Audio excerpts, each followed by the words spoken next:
विदेशी चीनी बाजार के लिए यूक्रेन से एक अहम खबर सामने आ गई है। धूल भरी आंधियों ने इस साल शुगर बीट यानी चुकंदर की फसल को नुकसान पहुंचा दिया है, जिसके बाद उत्पादन को लेकर नई चिंताएं सामने आ गई हैं। दरअसल यूक्रेन में इस साल शुगर बीट की कुल बुआई करीब 1,62,000 हेक्टेयर में हुई है और ये जानकारी यूक्रेन की राष्ट्रीय चीनी उत्पादक संघ ने उन चीनी मिलों के आधार पर जारी की है जो साल 2026 की फसल की प्रोसेसिंग करेंगी। हालांकि ऑर्गेनाइजेशन का कहना है कि कटाई से पहले ये रकबा और भी घट सकता है, क्योंकि मई और जून में आई धूल भरी आंधियों से कई इलाकों में फसल को नुकसान पहुंचा है।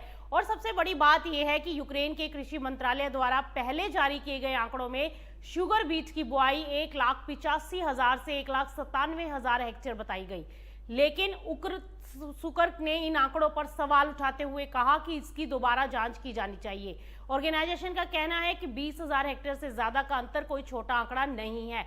चूंकि शुगर बीट की खेती सीमित संख्या में किसान करते हैं, इसलिए इतनी बड़ी बुआई का अंतर चीनी मिलों की नजर से बचना मुश्किल है। अब बाजार की नजर इस बात पर है कि कटाई के समय वास्तविक प्रोडक्शन कितना रहता है और अगर मौसम की मार से उत्पादन घटता है तो इसका असर विदेशी चीनी बाजार और आने वाले समय में चीनी की कीमतों पर दिखाई दे सकता है।